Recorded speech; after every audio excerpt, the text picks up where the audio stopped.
Okay.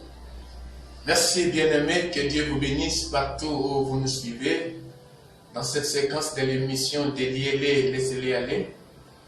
Aujourd'hui, nous sommes dans notre 4e élément que nous voulons parler qui peut facilement détruire la foi chrétienne ou la vie chrétienne, que chacun de nous doit faire beaucoup d'attention et de veiller à ce que cet élément ne puisse pas trouver une demeure dans sa vie. Et le 4e élément que nous voulons partager dans cet enseignement, il s'agit de l'avarice. Avarice.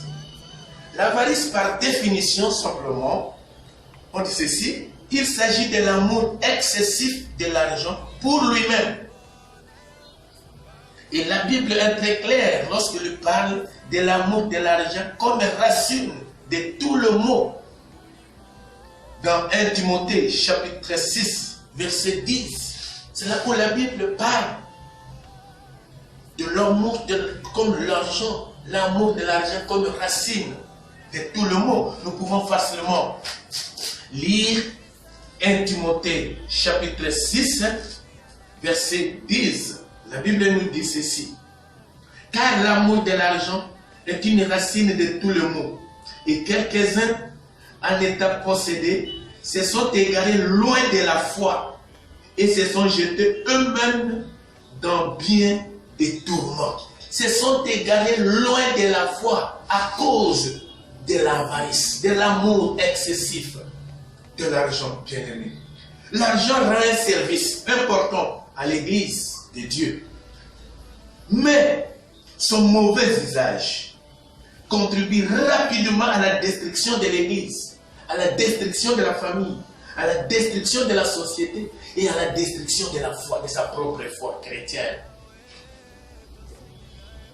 La Bible utilise plusieurs termes pour pouvoir parler de cet amour excessif de l'argent, qui signifie ou qui symbolise l'amour de l'argent.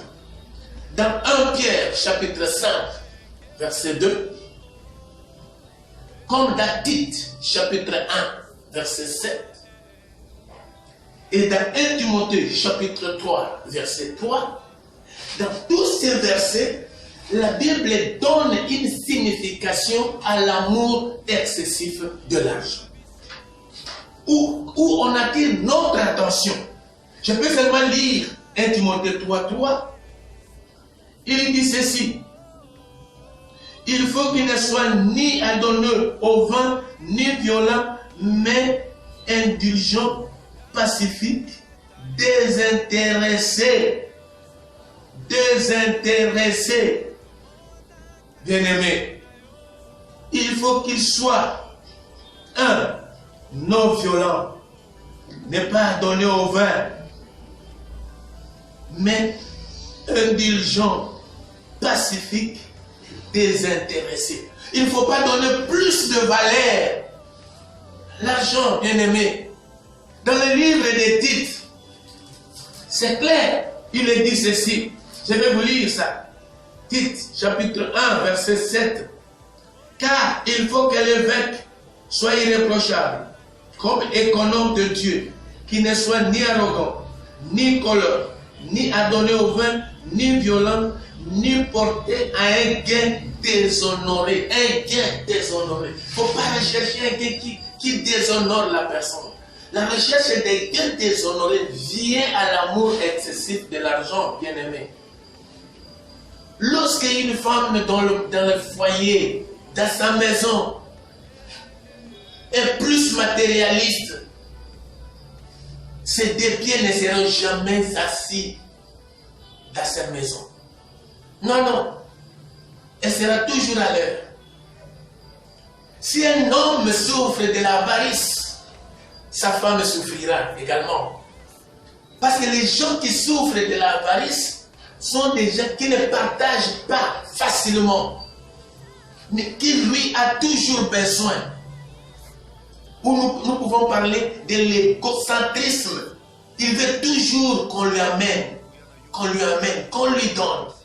Et il est toujours à la recherche de l'argent. C'est très important, bien-aimé. Nous devons faire beaucoup d'attention à cela. Le péché d'avarice, lorsqu'il conditionne même l'obtention du salut par certains serviteurs de Dieu, c'est l'avarice qui conduit même les hommes de Dieu à pouvoir conditionner le rencontre avec le fidèle. Visite pastorale, il faut payer un droit. Le salut, il faut payer. La délivrance, séance de délivrance, c'est payant. Il y a une facture pour une séance de délivrance. Il y a une facture pour quelque chose qui concerne les histoires de Dieu. Ce qui pourrait facilement être payé par la foi, maintenant réclame de l'argent. C'est à cause de quoi? C'est à cause de l'avarice. C'est à cause de l'avarice. Nous devons faire beaucoup d'attention, bien-aimés. Que cet élément ne trouve pas une demeure dans l'église de Dieu. Que cet élément ne trouve pas une demeure dans la vie de chacun de nous en tant qu'enfant de Dieu. Oui, l'argent, c'est bon. Tout le monde en a besoin, mais pas l'amour excessif. Parce qu'à cause de l'amour excessif, on est prêt à tuer, on est prêt à livrer l'autre, on est prêt à condamner pour pouvoir s'enrichir. Quand nous lisons dans Actes des Apôtres, chapitre 8, versets 18 à 20, la Bible nous dit quelque chose. Nous pouvons lire rapidement Acte 8, pour toujours parler de l'amour de l'argent. Et nous allons entendre qu'est-ce qui est dit là-bas. Acte 8, verset 18. Il est dit ceci. Lorsque Simon vit que le Saint-Esprit était donné par l'imposition des mains des apôtres, il leur offrit de l'argent en disant, accordez-moi aussi ce pouvoir, afin que celui à qui j'imposerai les mains reçoive le Saint-Esprit. Mais Pierre lui dit, que ton argent périsse avec toi, puisque tu as cru que les dons de Dieu s'acquièrent au prix d'argent. Que ton argent périsse avec toi. Heureusement qu'il a rencontré l'apôtre Pierre qui ne souffrait pas de l'avarice. Mais Simon lui dit, prends de l'argent et donne-moi le pouvoir d'imposer les mains aux autres pour qu'ils puissent aussi recevoir le Saint-Esprit. Lui qui n'était même pas chrétien, un magicien, qui était venu tout simplement auprès des disciples, il n'a pas encore fait longtemps, il avait toujours la tendance de tout acheter par l'argent, comme il était magicien. Il voulait toujours faire payer le prix. Mais Pierre lui dit, périsse avec ton argent. Mon frère, faites attention avec l'esprit d'avarice. Faites attention avec les désirs d'argent excessifs que toi tu as. Ça va détruire le ministère, ça va détruire l'église, ça peut détruire ta famille, ça peut détruire ton travail, ça peut détruire tes relations. Regarde ce que tu fais au travail. À cause de l'amour excessif de l'argent, tu déplaces même les objets de service.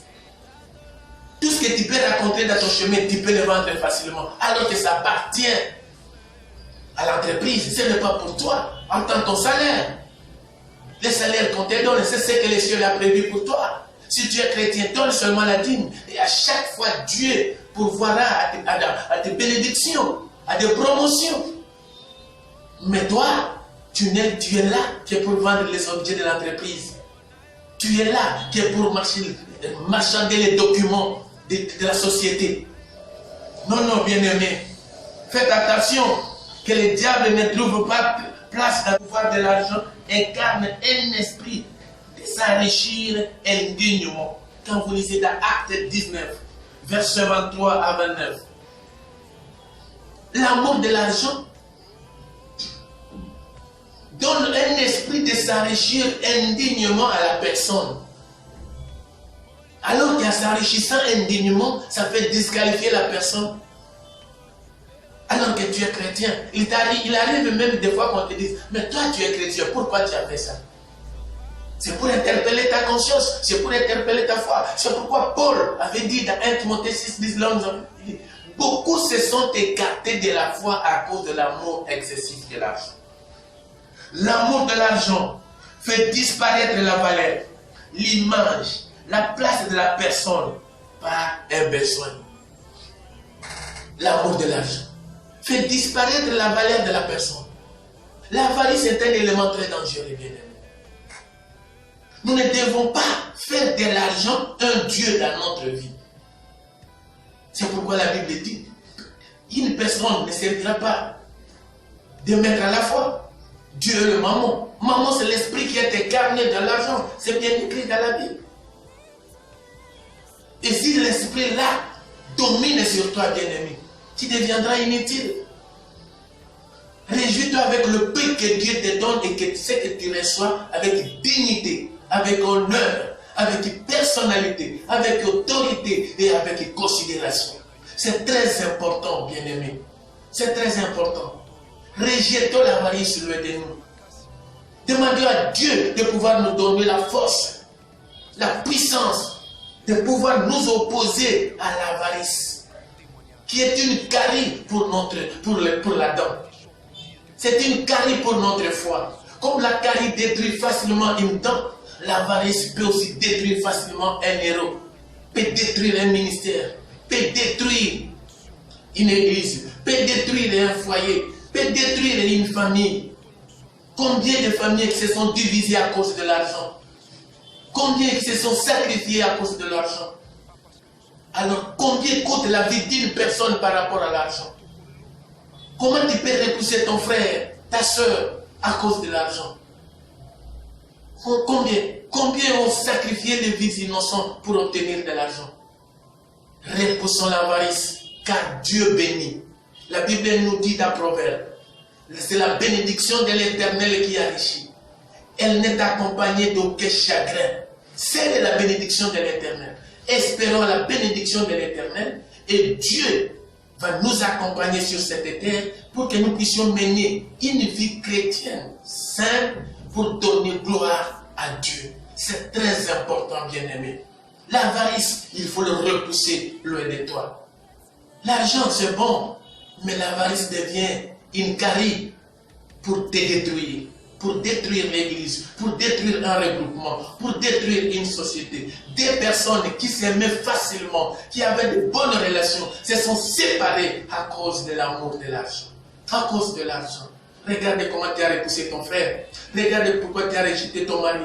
Regarde pourquoi tu as rejeté ta femme. Regarde pourquoi tu as rejeté tes parents. Seulement à cause de l'argent. Non, bien-aimé. Non, repousse l'avarice, car la bénédiction de Dieu est sur le chemin de quiconque croit. La Bible nous dit, lorsque nous allons croire, lorsque nous allons lever le Fils de l'homme, lui va se manifester à nous et nous serons bénis. Ce que nous avons besoin aujourd'hui, nous les aurons sans problème et avec fidélité par le nom puissant de Jésus-Christ. Voilà, bien-aimés, ce qu'il faut retenir pour cet élément, ce quatrième élément qui est l'avarice, qu'il faut toujours rejeter. Et nous allons suivre encore une fois un cinquième élément, bien-aimé. Un cinquième élément qui est toujours aussi, encore une fois, un élément très dangereux dans notre enseignement pour pouvoir mettre fin à notre vie chrétienne si on ne fait pas attention.